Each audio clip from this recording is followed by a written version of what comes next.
From Bloomberg World Headquarters in New York to our TV and radio audiences worldwide, I'm David Welston. Welcome to Balance of Power, where the world of politics meets the world of business. I want to check on the markets right at the beginning here. Joining us now is Abigail Doolittle. So, Abigail, I got to tell you, these markets have been all over the place this week. We're back up again today. We are back up again, and you're right, all over the place this week, and lots of news to digest, including the virus worsening. But at this point, bulls not seeming to care, looking past this, thinking perhaps it won't be as bad as it was before, even though there are some signs that are certainly concerning and restrictions. So at this point, we have the S&P 500 higher. We really have some outperformance for the Russell 2000, that small cap index, up 1.4% relative to the S&P 500, up about 0.9%. The energy index is up sharply, almost up 3%, and the banking sector doing very well, David. So what makes this interesting, this week started off with a huge rally for the cyclical sectors and small cap overall. We're ending that way, and that, of course, had to do with the vaccine possibility of Pfizer. So it seems as though investors, once again, looking past the difficult months that may be ahead toward, let's call it July or August, pricing forward at 6 months to 8 months to 9 months ahead, hoping that we get past the virus. But again, there could be some difficult time ahead. But this week, you wouldn't know it. I should say thank you so much to Abigail Doolittle for that report on the markets.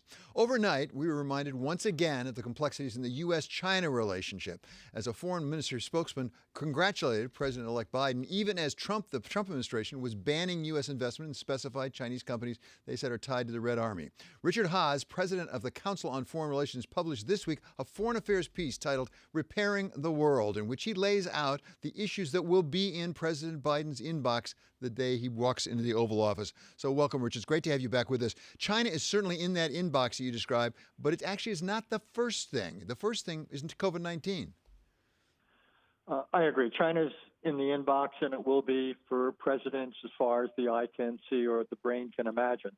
It's one of the structural challenges, shall we say, conceivably an opportunity of the 21st century. And as a result, there's no urgency to get it right in the first couple of months. And the contrast there is with COVID.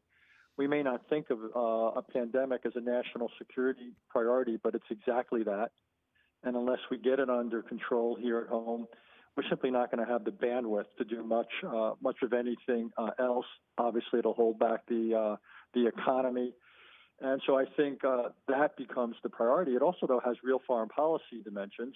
There's the question of the U.S. getting back into the World Health Organization. I think that makes sense, even though it's flawed. It's the only way to gradually improve it. I think there's the question of participation in global efforts to produce and distribute and fund any vaccine or other therapeutics that may emerge.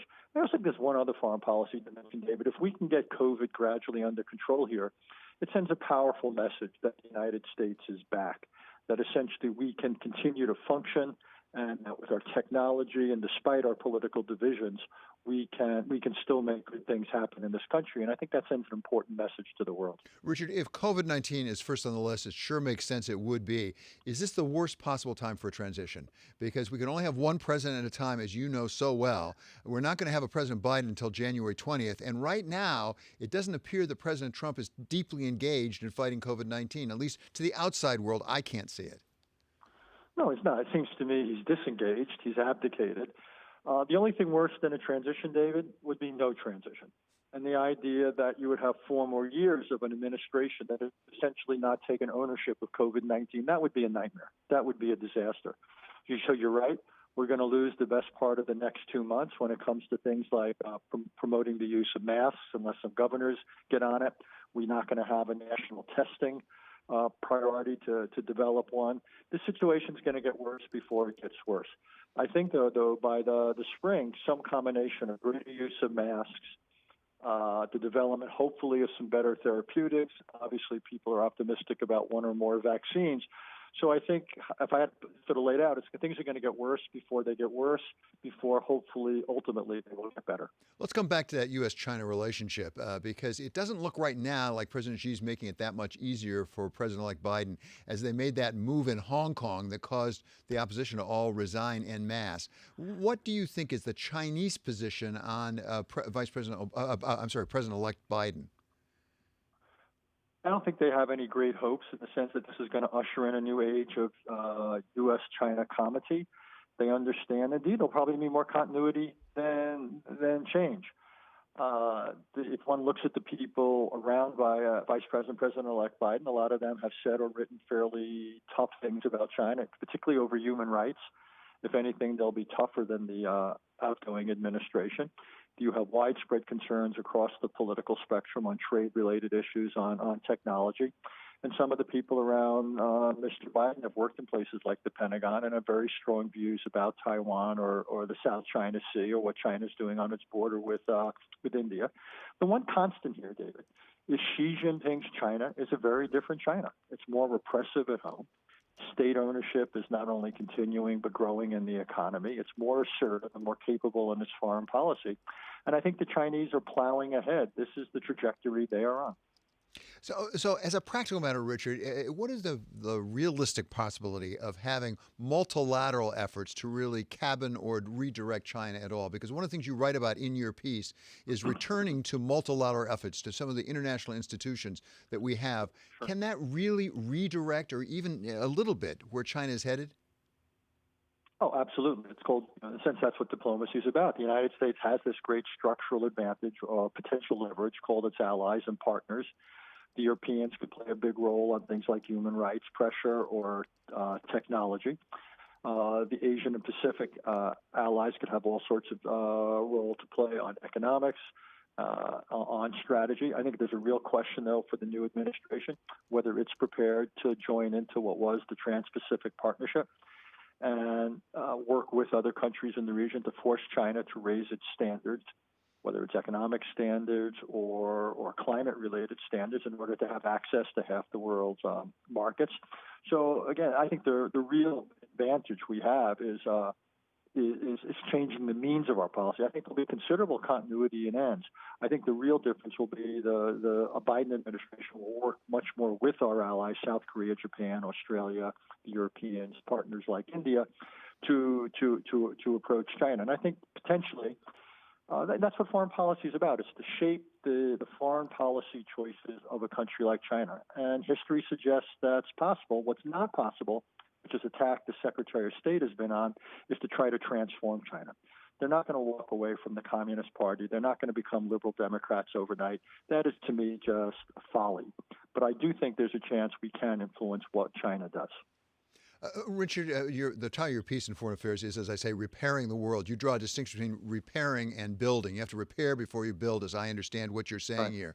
One of the major issues in repairing is those international alliances of all sorts that you talk about here.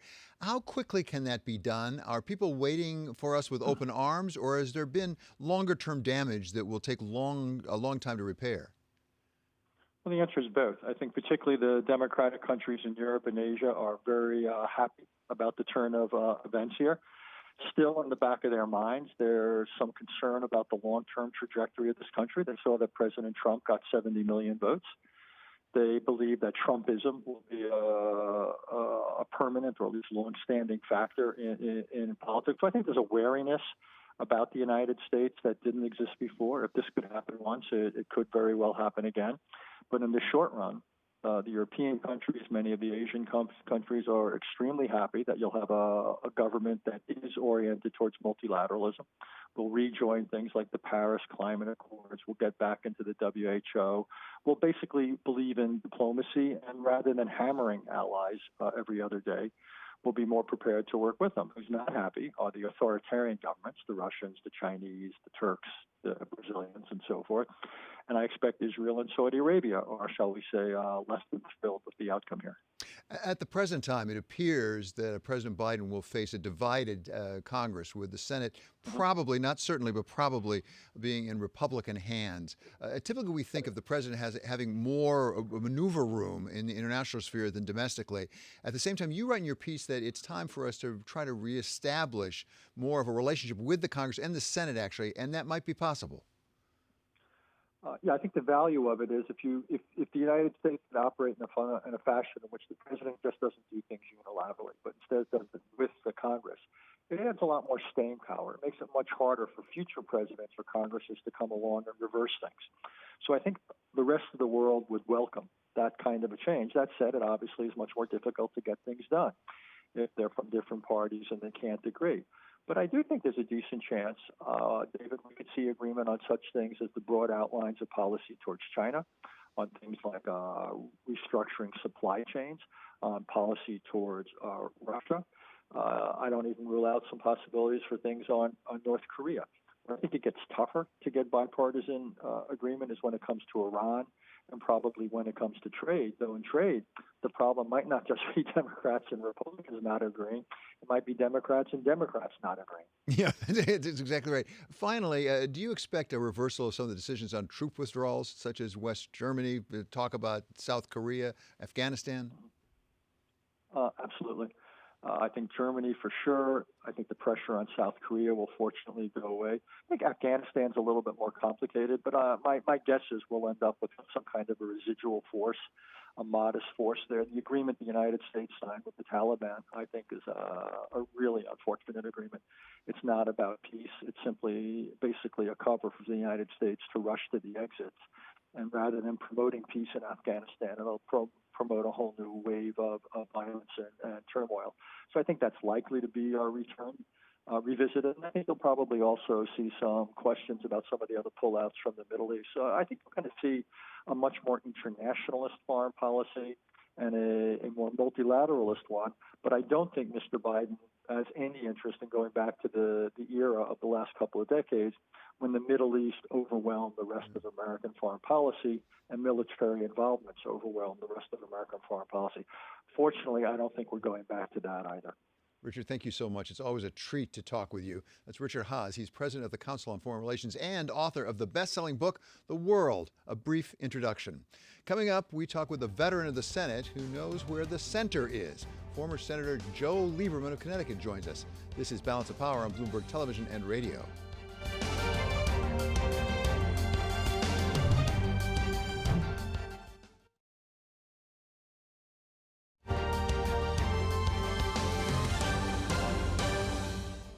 This is Balance of Power on Bloomberg Television and Radio. I'm David Weston. President-elect Biden will come to office with a long agenda and what looks to be a divided Congress, raising questions about how much he can accomplish and how he would do it. Joe Lieberman served 24 years in the United States Senate and ran for the vice presidency with Al Gore in 2000, losing an exceedingly close election and one that's very much contested.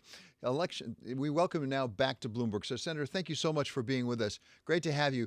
Give us your sense, because you always, in my experience, were pretty much in the center in your own way. In fact, you were independent for the last few years you were in the Senate. What are the prospects for a President Biden dealing with a divided Congress? Thanks, David. It's great to be back with you. So, look, it really, if you look at American history, it's in the center when people of left and right, Democrat, Republican, come together, talk to each other, listen to each other, negotiate, compromise. That's when things get done.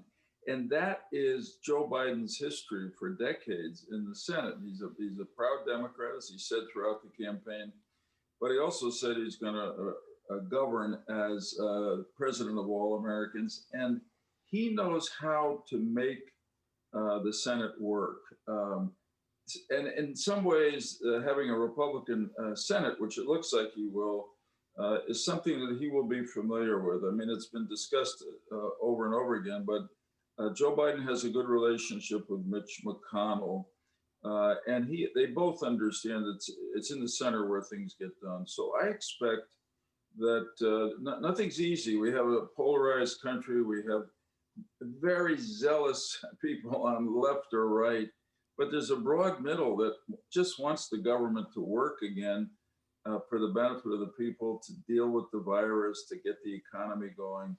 And I think that's the main reason overall why Joe Biden is our president-elect, that people wanted a unifier, somebody who could, from inside their experience in government, make the government produce for the American people again. And I think he can. So as you look at it, where is that overlap in the Venn diagram potentially between a Joe Biden and a Mitch McConnell? We hear a lot about infrastructure, for example, but then some people say maybe some limitations on prescription drug pricing and maybe some disclosure on the prices, maybe even DACA, the Dreamers Act, maybe if it's tied with E-Verify or something. Where do you see a possible sweet spot there? Well, I expect that President Biden will focus very much at the beginning on dealing with COVID-19 and the pandemic, getting it under control. That's the priority. And then related to that, but also separately, to get the economy really pumping, growing again. So everything else, I think, will give way to that. You'll have some of the things happen abroad that Richard Haass just talked about. I'm sure the U.S. will re-enter the Paris Climate Change Accords. I'm pretty sure we'll re-enter the World Health Organization. Those are symbolic, but most of the concentration will be on the problems that America faces. And I think as part of the economic growth that Joe Biden will make a real run with Mitch McConnell at an infrastructure investment bill, which would be good for the economy. Actually has support in both parties, but somehow never seems to get done. I think when you look at some of the groups within the country that gave Joe Biden support and are important within the Democratic Party, and a contrast to what President Trump did, I think President Biden will look for ways to reform our immigration laws. And I expect that he will do whatever he can by executive action order to restore the status and security of the so-called dreamers, the immigrant kids who were brought here by parents who came illegally. I think there may be a surprising run at some kind of immigration reform.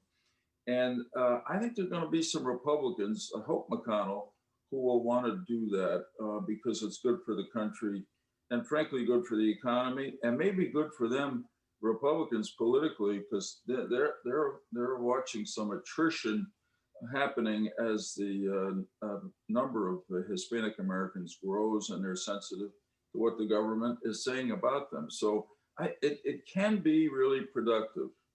Senator Lieberman, let's turn to something that you have been very involved in, very devoted to, and that is the state of Israel and the Middle East more broadly, for that matter.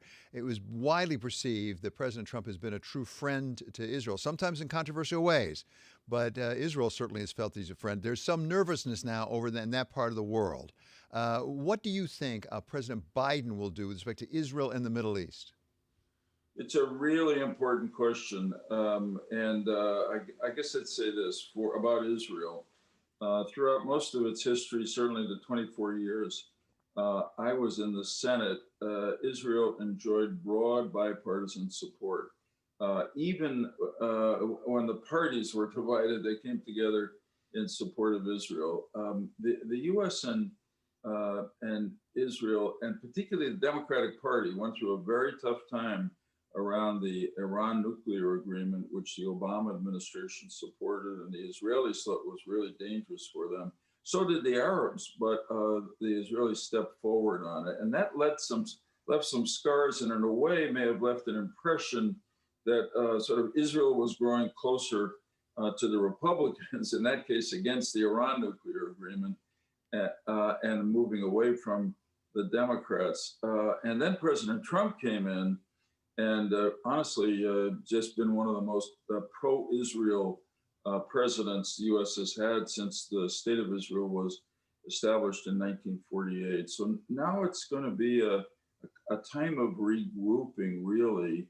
And the Democrats in Congress who are pro-Israel are going to play an important role, I think, in forming a bridge between President Biden and Prime Minister Netanyahu. Incidentally, these two men know each other forever, and they have a pretty good relationship, but they've got to get it back on heel and really restore the bipartisan support at every level for the government of Israel. From the Biden administration point of view, a critical factor to Israel and to the Arab countries will be what will President Biden do with regard to the Iran nuclear agreement. Mm-hmm. It was a major achievement of the Obama administration. I thought it was an awful agreement. President Trump pulled us out of it. It really won the applause from not just Israel, but the whole Arab world. Right. And I think in many ways led to this extraordinary peace agreement and diplomatic relations between Israel, United Arab Emirates, Bahrain, and then Sudan. Right. So just hope that the Biden administration doesn't rush back into the old Iran nuclear agreement, but tries to build on what President Trump did, and most of all consults with our allies in the Middle East before they do anything, and that begins with Israel and the Arab. It's always such a pleasure to talk with you, sir. That is Joe Lieberman. He's former Democratic Senator of Connecticut, and this is Bloomberg.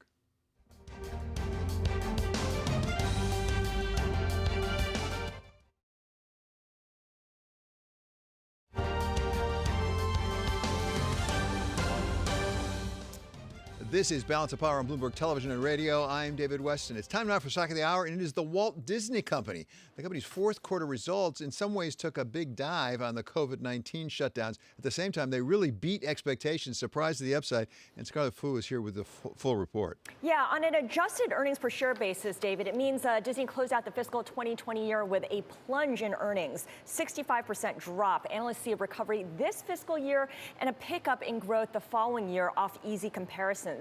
The problem, of course, is that Disneyland in California is still closed. It'll stay that way through the end of the year. Attendance is capped at other locations, and there's not much of a U.S. box office to speak of. So the savior here for the CEO, Bob Chapek, is really streaming, which is housed in the direct-to-consumer division, and you can see their revenue jumping 41%. It's still unprofitable, but the losses there are narrowing. Now, within streaming, clearly Disney Plus is the star. It's a one-year-old service and it ended the quarter with almost 74 million paid subscribers. That's 13% above what analysts had expected. And just by contrast, Netflix expected to end this year with 200 million subscribers. India is really leading Disney Plus's growth. It now makes up about a quarter of total subscribers, but Indian users pay about $20 a year versus about $70 a year in the US. So with that much emphasis on streaming, is it going to be trading as a tech stock rather than a media stock? Yeah, that's a great question. If it were to trade as a tech stock, it would have a higher multiple. That would mean a higher stock price. And in a way, that's kind of how Disney executives are framing their approach during COVID. We know the company reorganized their reporting lines to account for the shift, the focus on streaming. And with good reason, of course, because streaming made up 30% of total revenue in the fiscal fourth quarter versus 17% last year. Clearly, theme parks and ESPN packing much less of a punch. Yep. David? A company on the move. Thank you so much. That's Scarlett Fu. Up next, former Fed Governor Dan Tarullo on the Biden administration and where it's heading. This is Bloomberg.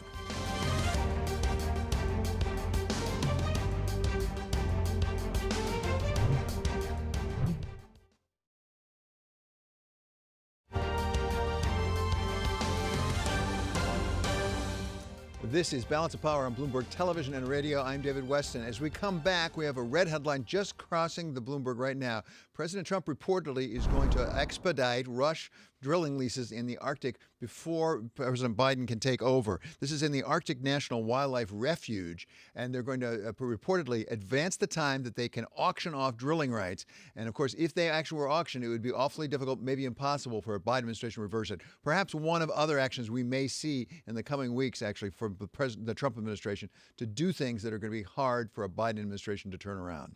In the meantime, before his term as governor of the Federal Reserve, Dan Tarullo served in senior roles in the Obama and Clinton administrations dealing with international economics and trade.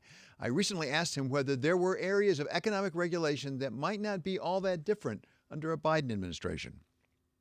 Trade in China, and of course, those two things are related for sure. Now, I would expect that a Biden administration will be substantially less belligerent in its rhetoric. Firmness rather than belligerence is probably what you would get. And I also expect that some of the things that the Trump administration did on trade, such as declaring that Canada presents a national security risk, might not be sustained. But in general, I think that the center of gravity on both China policy and on trade has shifted in the United States perceptibly in the last 10 years. And that's coming from both the left and the right. So obviously the new administration and its appointees will have to work out exactly how to walk down those paths. But there, I think, when we talk in 4 years, I think we'll probably identify those two areas as ones in which you could see more continuity in policy rather than less. One of the things I think we saw in the Trump administration was the bringing together of trade as an economic matter, a matter of international economics, and national security. And it was always there, but it really got brought together on some of the decisions made by the Trump administration. Is that here to stay? To some degree, I think it probably is. But you know, whenever I listen to a paper presentation on some part of China policy and the like, I'm always trying to think: does the author regard China as an economic rival, kind of like we regarded Japan 20, 30 years ago, a mixed geopolitical competitor and an economic rival, or third possibility is fundamentally as a geopolitical threat and rival that needs to be countered. I don't think you can analogize to the Soviet Union situation just because China is so much bigger an actor in the economy. And the United States and China do have some shared interests on climate change for sure. One that people don't recognize is financial regulation, where China was usually a supporter of tougher regulation in international fora. So the fact that any administration has got to work through how they're going to both deal with the perception that China is more of a rival than maybe some people 10, 15 years ago thought, while at the same time maintaining those channels of cooperation. And you know, this is, again, to use my 3 C's, this is where competence, coordination, and consistency are going to be especially important. Coordination is something that candidate Biden has really emphasized. We expect it from President-elect Biden as well, particularly multilateral cooperation when it comes to trade, having to do with China specifically. At the same time, in your experience, can multilateral institutions really shape China's behavior? Some people question whether admitting to the WTO had the effects that were hoped for. Well, it certainly didn't have the effects that were hoped for, and you know, there were discussions of that at the time. What was the best way to try to ease China's integration into the WTO system? I don't know, David, how robust or how effective international institutions can be, but I do think that President-elect's commitment to working with allies and with other like-minded countries that also confront issues related to China's economic policies, that is where they could probably get some considerable amount of traction. Now, one little caution there. Sometimes other countries who share the U.S. interests think it's kind of a good idea to have the U.S. out there leading the struggle while they can sit behind waiting to see whether they get some good outcomes that they then say would like to share in. But that's where experience matters. And again, we're to anticipate that a group of people appointed by Biden and you know, the president-elect himself, his area, one of his longtime areas of specialization is foreign policy. So I would think he'd be playing a significant. That was part of my interview with former Fed Governor Dan Tarullo. Coming up, the refrigeration challenges of distributing the Pfizer vaccine. We talk with David Gitlin. He's CEO of Carrier, the company that may have to step it up to get that job done. And a programming note now, Wall Street Week airs tonight at 6 p.m. Eastern Time. I'll be joined by Larry Summers, Steve Ratner, Afsani Beschloss, and many, many more. This is Balance of Power on Bloomberg Television and on radio.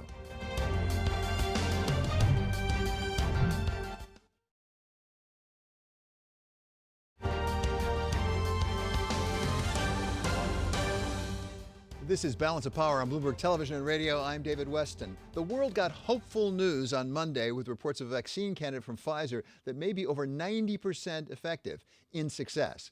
They're planning on producing maybe billions of doses for around the world, but a possible catch is the need to freeze the vaccine during transportation at a temperature of minus 70 degrees Celsius. One of the companies that could produce the special freezers necessary is Carrier Global, and we welcome now the CEO of Carrier Global. He is David Gitlin. So, David, thank you so much for being with us. Great to have you with us. Give us a sense of how big a problem this is. I mean, how much refrigeration could be required here? Look, we're dealing with unprecedented problems that require unprecedented solutions. So clearly the Pfizer pharma that you just mentioned is at minus 70 degrees C.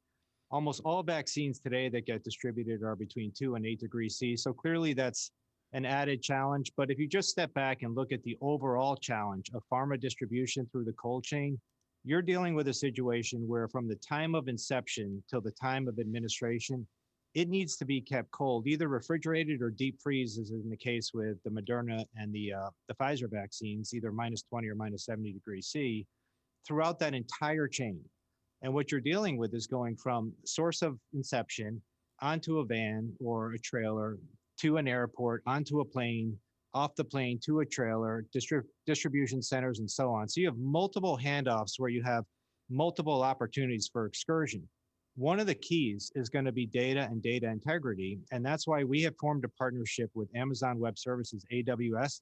So without all of those silos, aggregate all of that data in a data lake. And then once you have it there, you can start to use AI and machine learning to really be part of the solution and provide really an unprecedented solution to this significant challenge. So no question, from what I understand, data would be critical, and how to you manage that supply chain would be absolutely critical. But can you make enough of these freezers as a practical matter? Is this going to be sort of like the N95 masks where 3M had so much pressure, or the ventilators where we just didn't have enough? Can you make enough of these freezers? Yeah, when you look at, if you parse it back, 3 of the 5 vaccines are at traditional vaccine temperatures, that 2 to 8 degrees C. And Moderna is not, when you're dealing with that -30 degrees C, we have deep freeze capabilities like the one that you see over my shoulder here, where we are very adept at producing -30 degrees C. When you get into that Pfizer solution with the -70 degrees C, what you're really looking at is self-contained packages with dry ice. And what they're going to be do is distributed from point of inception to point of administration through a self-contained dry ice box. What you can do is preserve the life of the vaccines in that dry ice container by 2x by putting it into a container that's kept at -30 degrees C. So again, with this container, this 40-foot container that we can put at -30 degrees C, which is mobile, you can put anywhere in the country or throughout the world. Once you put that dry ice in there, you can extend the life of that vaccine by 2x by keeping it in a broader environment that's at -30 degrees C. And are you ramping up already for this eventuality? And for that matter, is this part of the Warp Speed initiative, which was really getting a vaccine distributed fast? Yes, you know, you look at Operation Warp Speed and the CDC taking the lead on that in the US, working very broadly with industry. And of course, we're working with governments around the world, but we're absolutely ramping up production. We make some of these container refrigeration units in Singapore. We're already increasing our own demand in anticipation of not only the refrigeration units, but the container units to have them at the ready to ship point of use. You know, you look at the challenges globally, you look at India, 1.4 billion people, where they spend a fraction on cold chain that we spend in the US. So they're going to need a lot of temporary capabilities, temporary storage locations. So we're already managing that ramp internally in anticipation of the need that's out there. I mean, David, we have 1.2 million refrigeration units out there. So we have a broad infrastructure today, but clearly there's going to be additional capacity needed. Let's spend a minute with us, if you would, David, on something we've talked about before, which is HVAC, because it's not just the vaccine. It's also, as we all are going indoors now for the winter, a lot of us are spending a lot of time indoors. We need cleaner air, if possible, scrubbed from that COVID-19 germ of virus. So how are you on manufacturing enough HVAC? What's the demand like? The demand's been very positive. You know, you look at the traditional HVAC, and it used to really be all about comfort. What's happened now is we now have much more focus on healthy. So we look at filtration systems, we look at ventilation systems, but we also now look at not only healthy and comfort, we also look at productivity. We've proven that as you monitor things like CO2 levels, you can increase cognitive functionality by 2x as you lower CO2 levels and increase ventilation. So the focus on the new normal is going to be critical, because clearly I think of this as 3 phases. One is we as a society globally, we have to work together to avoid the spread of the virus as best as we possibly can. Then you have the second phase, which is going to be about the distribution of the vaccine. The third phase will be the new normal. And we saw that with security post 9/11, where it became ubiquitous to see, you know, metal detectors at stadiums and at airports. The new normal is going to have much better indoor air quality, much better ventilation. And that's going to just become a thing of the future. And it is going to be a part of the new normal, because COVID has not been the first airborne transmitted disease, and it certainly won't be the last. David, we are asking all global business leaders a similar question, and it's about where we go after the pandemic. It's going to take an awful lot of us working together to overcome the economic damage done by COVID-19. There is no magic bullet. We all know that. But if you had to prioritize one thing, what must global leaders do to build a stronger, greener, and more equitable global economy after the pandemic? This is something I know that you've been thinking about. Infrastructure spend, David. When you look at stimulus spending and infrastructure spend, you have a lot of small and medium businesses that know they need better, healthy, safer indoor air environments, but they're going to need help from the government. And, the Vice President Biden has talked about spending on 4 million buildings. You look at the greener environment, it's going to require more infrastructure spend and supporting technologies that are more climate friendly, like the ones that we have. In fact, the technology you see over my shoulder here is at a global warming potential of 1. So it only uses CO2 and not traditional refrigerants. So infrastructure spend, stimulus spending to help schools that are tight on budgets, to help restaurants, to help the hospitality industry, to help the people that really need it, and help society get back into the new normal. David, it's always a pleasure to talk with you. Thank you for your time today. That's Carrier CEO David Gitlin. Coming up, the Trump administration generated a fair amount of litigation over things like Obamacare and immigration. We talk with the state attorney general in many of those cases. He is Xavier Becerra of California. This is Balance of Power on Bloomberg Television and on radio.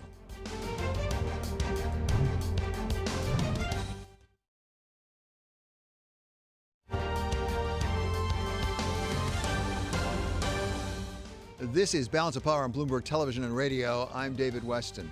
One of the hallmarks of the Trump administration is how many times it got sued by individual states objecting to what it was doing, as we saw just this week, actually, when the Supreme Court heard arguments in a challenge to the Affordable Care Act. A principal party in that case is California, represented by its Democratic Attorney General Xavier Becerra. And we welcome Attorney General Becerra now back to Bloomberg. So welcome, Mr. Attorney General. Great to have you here. Let's start with that Obamacare case, because California's a named party in the case. Were you encouraged the way many were by the questioning from the bench indicating they're not going to strike the whole thing down? So, Dave, thanks for having me. And absolutely, we were guardedly optimistic after hearing the questions and the comments from the justices. At the end of the day, they're human. They recognize that lives are at stake with regard to the Affordable Care Act. If you strip it away, and if you do it based on this one provision dealing with what's called the individual mandate, if you use that one little entry point to try to say that the entire law is infected and must go, you're going to hit millions of Americans who probably wouldn't be alive today without the Affordable Care Act, millions of Americans who lost their jobs, and with that, their health insurance, who today have coverage because of the Affordable Care Act. Affordable care is not the only issue between a number of states, including yours, and the federal government under President Trump. You've sued him a fair number of times. I will say you've won a fair number of times. When President Biden takes office January 20, do those lawsuits go away involving things like Dreamers, involving immigration, all that range of issues? So 106 times the state of California has caught Donald Trump red-handed breaking the law, and we've had to sue him. Unfortunately, not all of those lawsuits will go away simply because you have a change in administration, but many of them can be resolved fairly quickly, some not as quickly. Some have other parties in the action, so it's not just the federal government and the state coming to terms. You need to make sure that it's resolved completely. So fortunately, some will, others, we're going to keep at it. Are there some actions that the Trump administration has taken that basically the Biden administration cannot simply wave a magic wand and make go away? I mean, for example, notice and comment rulemaking, you can't just make it go away because you don't like it. You have to go through it again, as I understand it. So are some things that may well last into a Biden administration? Well, and here, David, the important point is the Biden administration can't behave the way the Trump administration did. The Trump administration was sloppy and impatient in trying to make changes to law. And that's why they lost so many times to the state of California. The Biden administration can try to reverse course and take us back to the future again in some of the policies, but they still have to go through the rules. They have to follow procedures. And so if they try to do it in a way that would be like the Trump administration, sloppy and impatient, they're going to have the same problem. So I have a feeling that this new president coming in, Joe Biden, understands these things, and he'll have a team that does them right. Do you have hopes for the Dreamers at this point? Something that they tried to do a deal with under President Trump, couldn't get there. And would you favor something that actually took care of the Dreamers at the same time, had something like E-Verify included in it? So, David, what I'm about to say probably has the support and concurrence of about 85–90% of Americans. And that is that the Dreamers are home. This is their home. This will be their permanent home. It's just a matter of the politics finally catching up to the sentiment of the public and the reality of where we are. So we need to get a change in the law to make their permanency, safe, without the anxiety. We in California, we sued. We won against the Trump administration. The program is still in place, the DACA program, but we need a change in the law. That requires Congress and the president. Joe Biden has said that within his first 100 days, he's going to propose a fix to our broken immigration. I think Joe Biden knows exactly how to get that bipartisan support. One of the things that has been percolating has been antitrust and big tech. And I don't want to talk about the lawsuit that's been filed. That's under sub judice, as they say. So we can't talk about that. But more broadly, do you think that the Biden administration would be open to some sort of curtailing or regulating of big tech? Without a doubt, I think all of us are looking closer. At the end of the day, we all want competition, right? But here's the thing, that competition is essential if you want innovation. If you want to spur an economy, and California is all about spurring its economy, that's how we became the economic engine for the country. You need innovation. And so you cannot stifle innovation. But what you don't want is, under the guise of innovation, that you have these behemoths who are born and just take over everything. And so what we want to do is make sure that we continue to see the tech industry just really blossom in the United States. But at the same time, it's blossoming because there's competition driving that innovation. And so AGs have taken the lead in saying, we want to see innovation, but we need to see the competition that really brings that innovation. One of the issues that has really divided the states in the Trump administration was auto emissions, and particularly California, where essentially, as I understand it, the Trump administration said, you can't have your own rules in California. It's got to be our rules nationwide. What happens to that now under a Biden administration? Well, let me frame it this way, David. This is 2020, not 1920. That's what this fight is all about. Clean car standards. It's not something unachievable. It's not some kind of Jetson kind of car mentality that you can't go there with our vehicles. We've proven, not just in California, the nation, that you can produce cleaner burning cars that are safe and people want to buy. And the Trump administration took the 1920 approach, saying, no, we got to go back to the old days where they can let them pollute so they can sell them. No. So my sense is, with the Biden administration, we're going to move forward. But again, you got to do it the right way. And we'll get back into the 21st century. You got to go in this direction. For California, it's not a choice. It's a necessity. We cannot afford to pollute our air more than it already is. If I can put it this way, you've played a fair amount of defense over the last 4 years. Let's go over to offense. If you have a Biden administration that wants to work with you on some things to do, what would you like to work affirmatively with the federal government on? Well, I think we just touched on one, and that is moving fast and aggressively when it comes to climate change. We have lost 4 years, and Mother Nature doesn't wait. And so we have to catch up, because it is time. And California has proved these wildfires that we're experiencing in California, that is not normal. The floods that the South is experiencing, not normal. Hurricanes where you run out of letters in the alphabet to name all the hurricanes in the East Coast, that's not normal. And these super tornadoes in the Midwest, none of that's normal.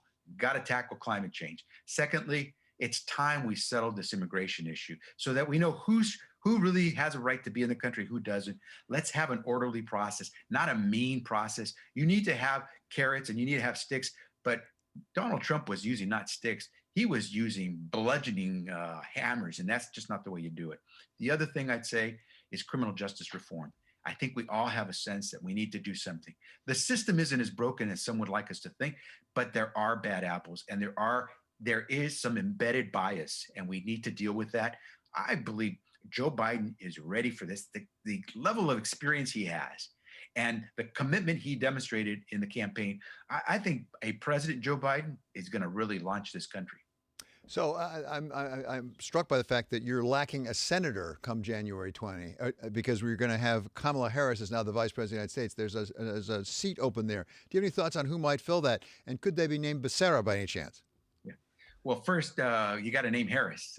Kamala Harris has done a phenomenal job, not just for the state of California, but now she's going to show just for this country. And I think for those of us from California, we're just tickled and proud that she is now going to be at the center stage as the dynamic duo for the country with Joe Biden. And so we wish Kamala Harris nothing but the best, because she can give us the best. And in terms of that Senate seat, the interesting thing here, David, is that California has a lot of very talented people. Governor Newsom's got a tough decision. It's his call completely. Where he goes, I think we're all going to be really happy. Gavin Newsom breaks ground. Gavin Newsom takes California further into the 21st century. So I think we're all going to be very happy wherever he goes. Really enjoy talking to you every time you're on. Thank you so much to Xavier Becerra. He is California Attorney General. Coming up, Balance of Power continues on Bloomberg Radio. In our second hour, we'll talk with George Magnus, an associate at Oxford University's China Center, about the developments overnight, actually, in U.S.-China relations. This is Balance of Power on Bloomberg Television and on radio.